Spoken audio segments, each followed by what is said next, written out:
ये भजन में दोनों याशिक माशुका की बात है। और से आप लोग सुनबे कैला हम काहे के मुआवेलु नजरिया के बान से। हाँ लेकिन मास्टर हमारे गीत बजावत हुआ बड़ी मिजाजी गीत हो और पुरान गीत हो।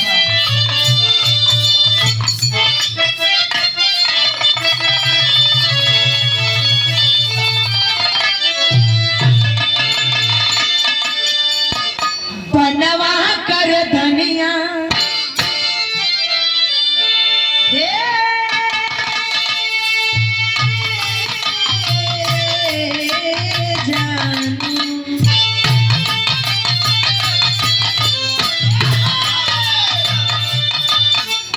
बनवा कर धनिया दगा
लेकिन यही भाव मेरी बिटिया माँ विंध्यवासिनी के नगरी में आई है।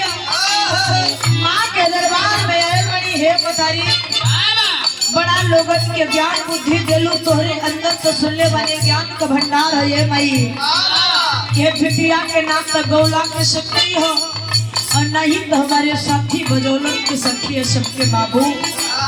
मतारी जवन चाहे लोग उहे करवावे लुआ चाहे लो कई जुटाहा मंच के रंग मंच बनावे लो और छोट मंच के बड़ा मंच के जुटाहा मंच बना देवे लो और गवैयन के चाहे लो तो नीचे गिरा देवे लो और चाहे लो तो छोट गवैयन के स्टार बना देवे लो।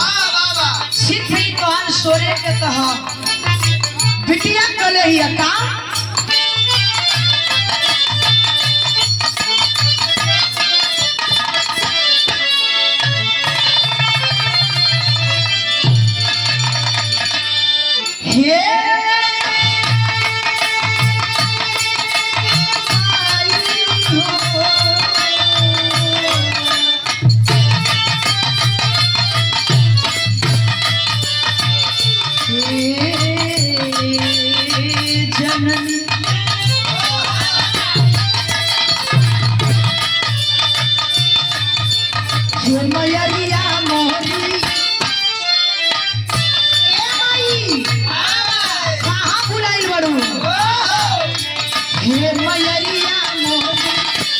बेटी तो हर का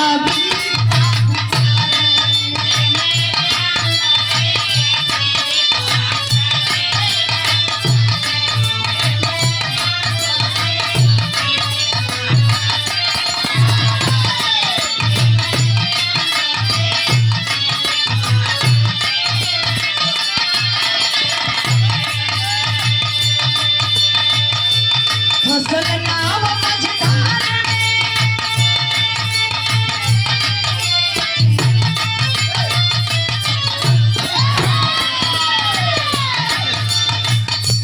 फसल नाम मझधार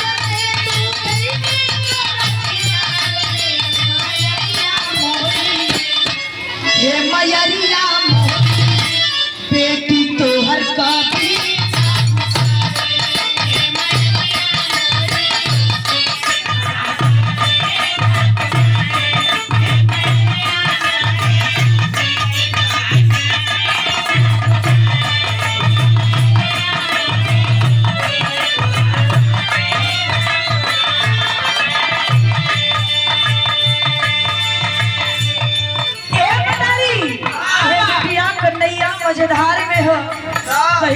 छे के किनारे में लगई हूँ माई।